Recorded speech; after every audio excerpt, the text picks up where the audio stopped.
What is going on, ladies and gentlemen? Good fucking morning. God damn it. It is Friday, which means that it is deadlift day. Right now we're making breakfast and letting the pan heat up a bit while I talk to you guys because you already know. If it's breakfast time, we're eating eggs. The food is not going to be very creative today. Again, I'm sorry for that. I ran out of pretty much all of the produce that I usually use, both fruits and vegetables, which make a lot of dishes more creative and kind of add to the flavor and also the presentation. So I'll re-up on all of that, make sure I get back to you guys with better looking nori plate pictures. But today is deadlift day. I was feeling the white today as opposed to the gold. I'm still wearing gold leggings. But I've talked about this before, like this eco thread shit that Virus makes, I wear it like every session.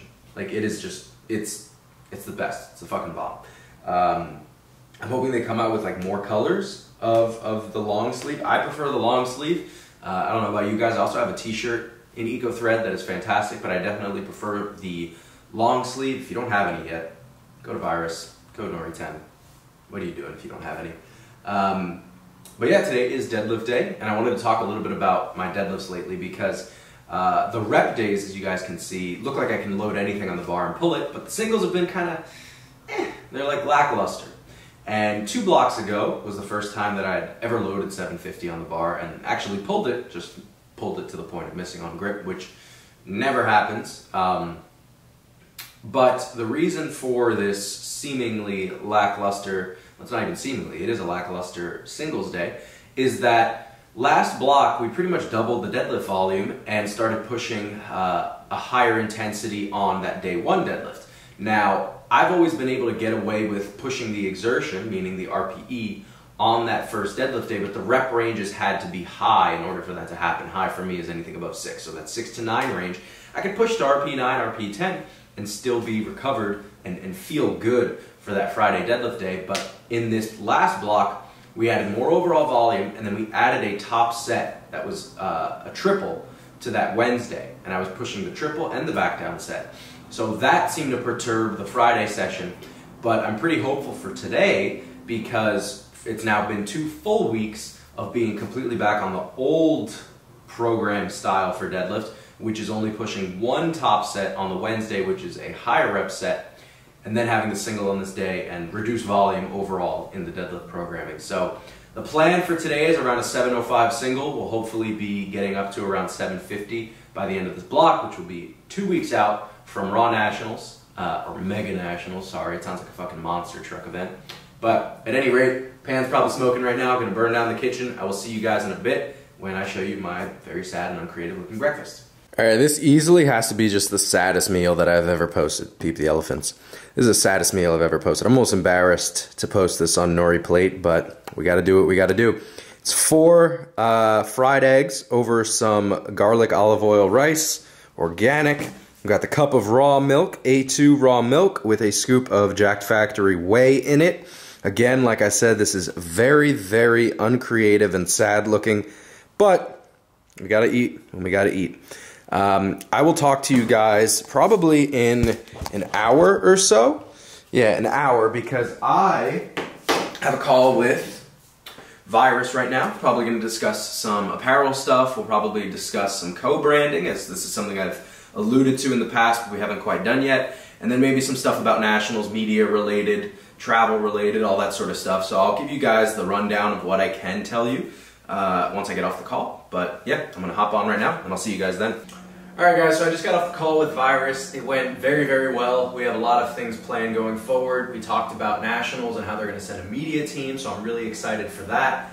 My plan as of right now as far as media goes, because as I mentioned in the past, I have obviously a massive roster of lifters competing at nationals. I think I have, in total, just me personally, 19 lifters competing at nationals, and we have 2, 3, 4, 5 lifters in prime time.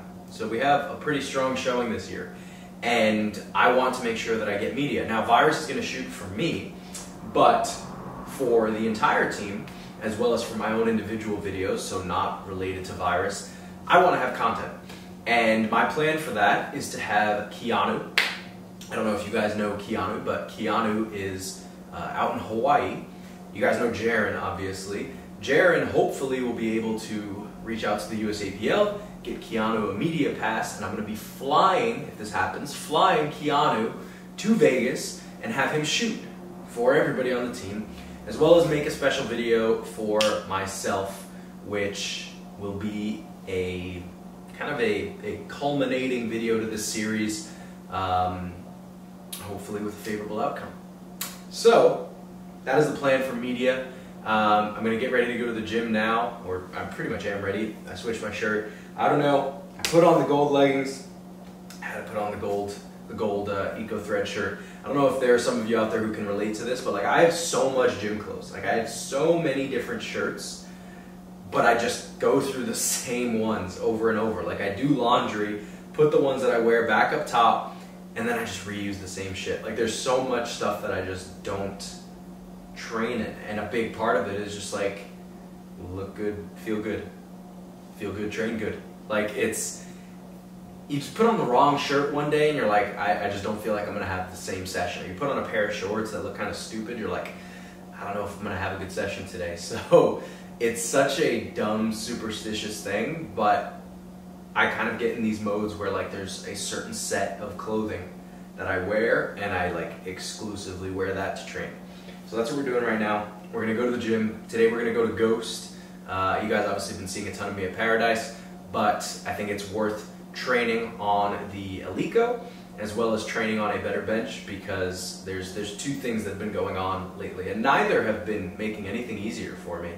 If anything, it's made things more difficult. But benching at Paradise is a nightmare because those pads are really worn out. The old, like the super old TSS pads, because they're good leather, get very oily very quickly, so they become super slick. And then the floors are just like powdery, super slippery. That's pretty self-explanatory. So having carpet at Ghost is perfect. As far as squat and deadlift goes, the whip of the Cerakote bars feels horrible. Like I love pulling on the Eleiko. It's honestly my favorite bar to deadlift on. So I've definitely been getting tossed around a bit more than I would like by pulling on the Cerakote bar. Also, the Cerakote bar makes gripping way more difficult than pulling on an Eleiko. So we're going to be pulling on the Eleiko today. And then with squats, the whip is just a bit different.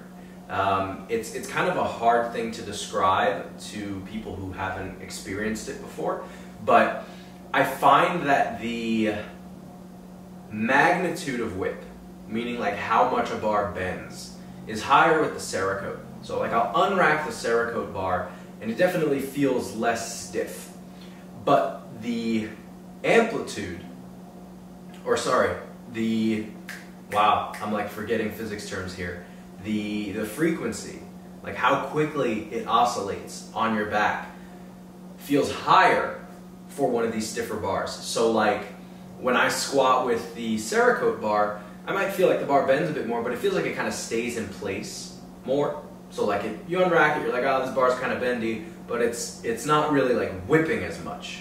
You understand? Like whipping is a dynamic term. It's not just referring to bend, it's how much it's going up and down.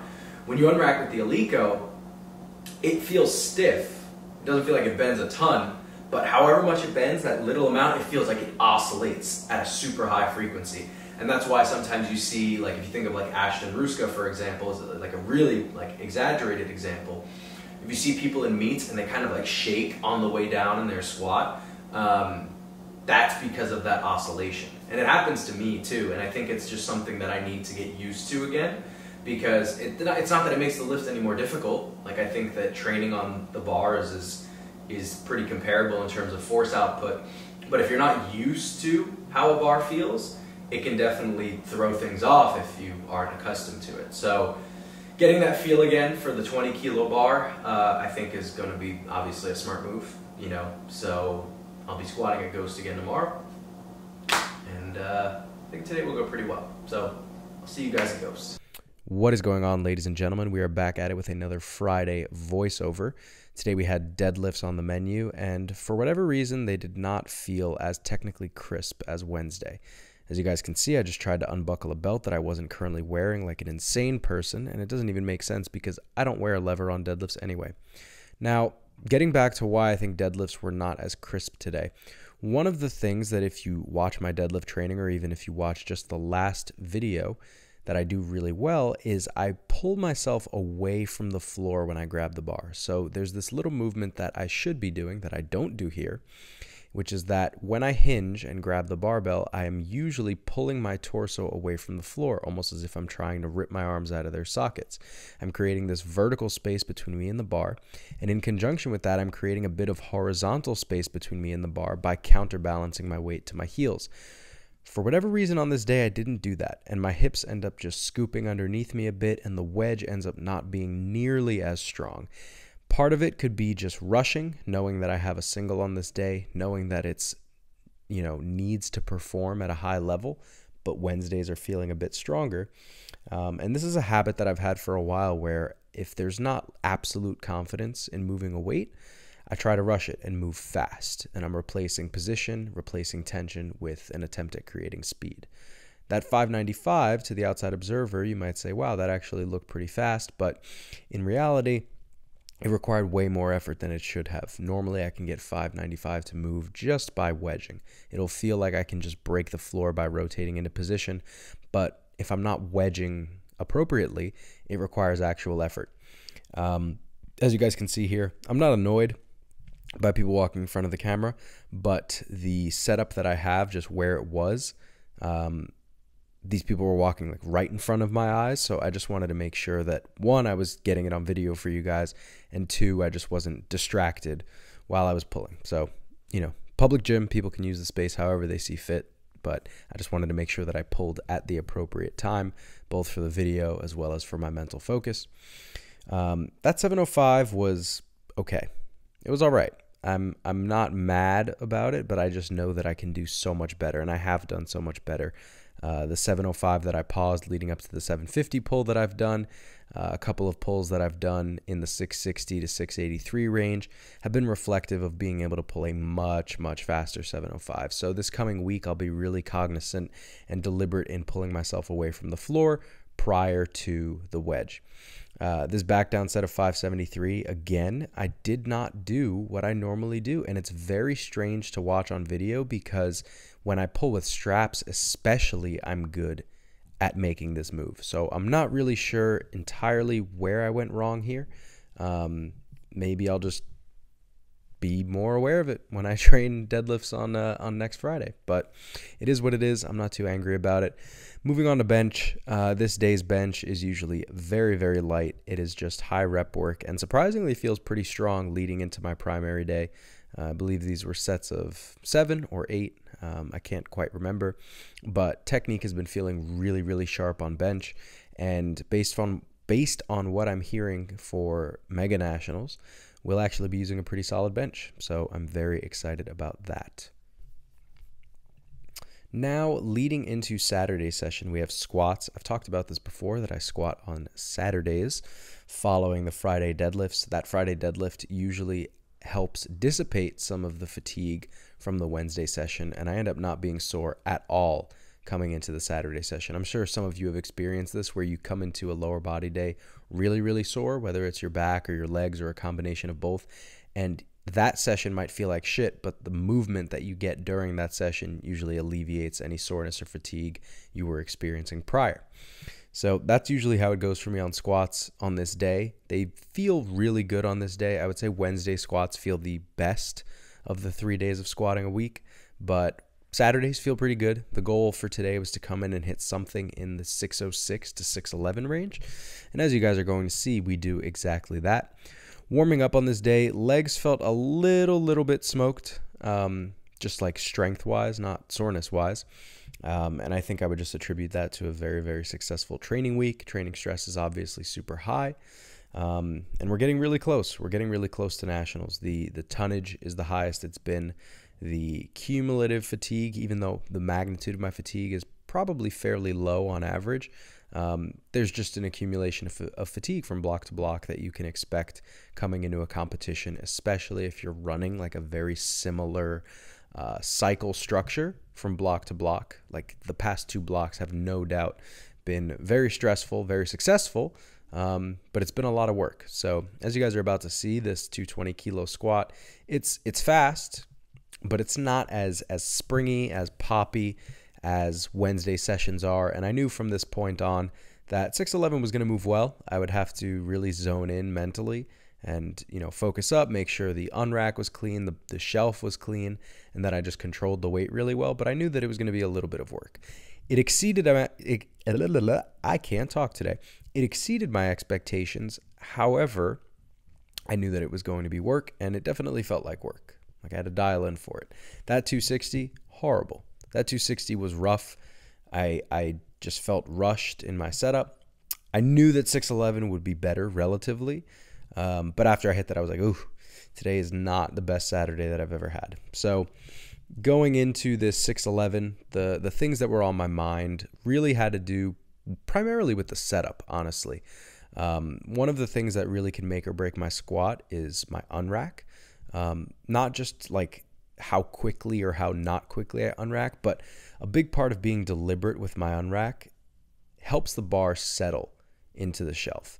And I think that's something that people need to realize when it comes to setting up. It's like, it's not just a matter of like how quickly you walk out or like, getting your brace. Cause I think those things are pretty, easy or like slightly independent of that. Like you could still get a good brace. You could still walk out cleanly, even if you do rush the what I would call the setup.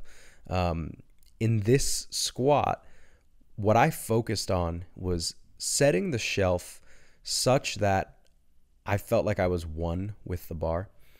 That makes the bar feel infinitely lighter on your back. And that 611, as you guys just watched, moved way better than 573 would have predicted. And I would attribute it almost entirely to that sensation of feeling like you are under the bar, you are one with it, such that you can unrack and push into the ground with the absolute most force possible. And when it comes off the rack, it just feels like it's glued to you. When you get that feeling of the bar being glued to you, even if it is like a near max attempt, it feels so much lighter on your back. So I'm very happy with that. This coming week, I'll probably be taking somewhere in that range for a triple, which is pretty cool. And I'm pretty confident it's going to move easily. So Wednesday session, Lucky Underwear Wednesday.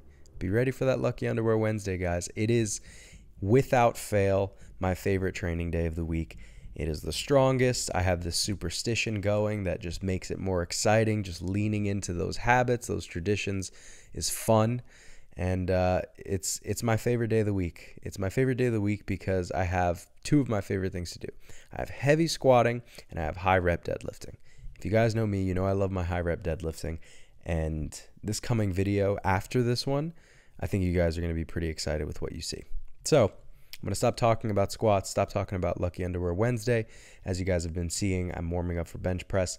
This 463, 210 kilo bench moved really, really well. Bench has been picking up beautifully since going back to 6 days. It's paid dividends immensely. And as you guys are about to see, which we're going to close the video out with, a 220 kilo or 485 pound bench press, which far exceeded my expectations speed-wise. The fact that I was able to hit this to comp standard at this lower body weight that I've been training at is humongous. I think this coming week we'll probably be shooting for somewhere in the 225 to 227 and a half range, which on the Ghost pad is always huge. I've been off the fat pad for a while, and yeah, I mean, everything is going just so unbelievably well. Across the board, squat, bench, deadlift, all feel incredibly strong. I have to thank you guys for all the support that you guys give me through all this training. Like, it's late right now. It's 2 a.m. I'm a little bit rambly. My thoughts aren't quite coherent, but I'm just thinking about all the support that you guys have given me during these past few years, through the highs, through the lows, and that's always been a constant, and I really appreciate that. I'm gonna say that it inspires me to convey my resilience. I would say that, and I don't want this to come off in like a cocky way by any means. I would still be my resilient self. I would still be working through the injuries. I would still be doing everything that I've done. But having you guys here makes me so much more motivated to show it. Not just show my gratitude toward you guys, but show what I do, show my mindset, and explain why I'm doing all of these things, because I owe it to the people who support me to like let them know that I'm not letting them down, that I'm doing everything that I can. And for the people who need to draw motivation or inspiration from me, I owe it to them to show them how I do it and how they can do it as well. So that's a kind of feels, wholesome way to end this video, but I just wanted to share that with you guys. You're all fucking awesome. I'm really looking forward to competing. I can't believe that we're about 3.5 weeks out right now. It certainly doesn't feel like that from an arousal standpoint, but I'm sure that'll hit me on meet day, which is where I want it to hit me anyway. There was a thing my dad used to say to me when I was a kid. He's like, you can worry about things, you could worry about the past, you could worry about the present, you could worry about the future. He would say to me, like, you can stress about it now, you can stress about it during, you can stress about it after. He's like, but you gotta pick one. And he's like, if I had to pick one to stress about, like, during, he's like, it would be the present. He's like, you can't change things that already happened. If you're stressing about the future, it's going to affect the way that you do things now. He's like, just focus on the things that are in front of you. And it was like a very reminiscent of like the stoic mindset about like being very present with the things that you do. The idea that how you interpret things really determines your circumstance and not the things that are happening to you exactly. So I think from time to time about some of the things that either my dad or other like male role models have said to me in my life that have impacted me in a meaningful way. And I think the being present thing is something that I've really, really drifted away from in a pretty serious way in the past several years. And it's definitely affected a lot of things negatively, but I'm happy to say that I've gotten back to that. And I've truly been able to navigate every day while being present. So I hope all of you can too. That's it for the video. Wow. It really is that time of night. 2 a.m. God damn it. Don't forget to like, comment, share, subscribe. Remember, there are no bad days, and I will see you guys in the next video, which will be Lucky Underwear Wednesday. I'll see you guys soon. Take care.